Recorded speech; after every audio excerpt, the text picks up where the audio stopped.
邊，小朋友之間互相支持、互相關懷中所建立嘅友誼。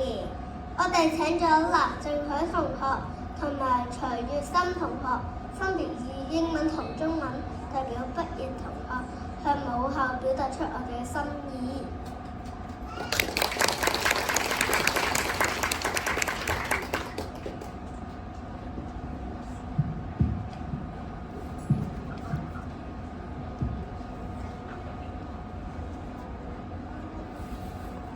Good afternoon to all our dear guests, principals, parents, teachers, and students. Today is a very special day for the graduates, and I'm proud to be here to say a few words on behalf of my classmates. I would like to thank my daddy and my mommy for picking St. Monica's to be my school.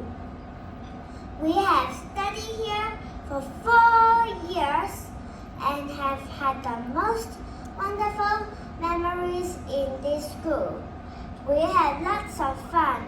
We learn, play, dance, and sing together.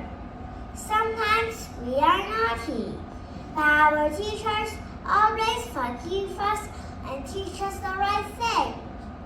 We are going to be primary students in 2 months.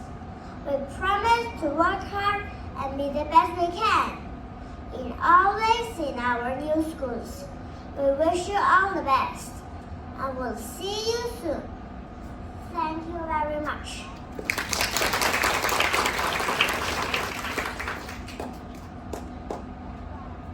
潘校監、謝總監、唐校長、廖校長、各位嘉賓、各位家長、各位老師、各位小朋友，今日我好高興能夠代表畢業同學喺呢度講幾句説話。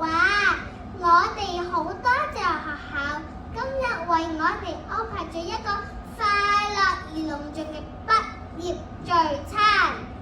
除咗要多謝學校之外，我哋仲要多謝我哋嘅爸爸、媽媽、公公、婆婆、爺爺、嫲嫲，同埋各位嘉賓嚟到同我哋分享呢一個唔可以忘記嘅好時光。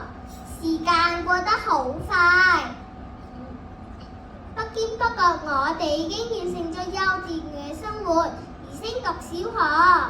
我哋要多謝天父帶領我哋嚟到荃灣盛文家幼稚園，從校長同老師嘅愛中得到快樂嘅學校生活，學到愛人，從好多有趣嘅遊戲當中學到各種有用嘅知識，更學到要做一個有禮貌及品德優良嘅小朋友。我謹代表全體畢業同學多謝母校，希望各位畢業同學能在各間小學發出盛文家嘅光，做一個得神得人所喜嘅小朋友。最後祝母校前途無量，祝各位健康快樂。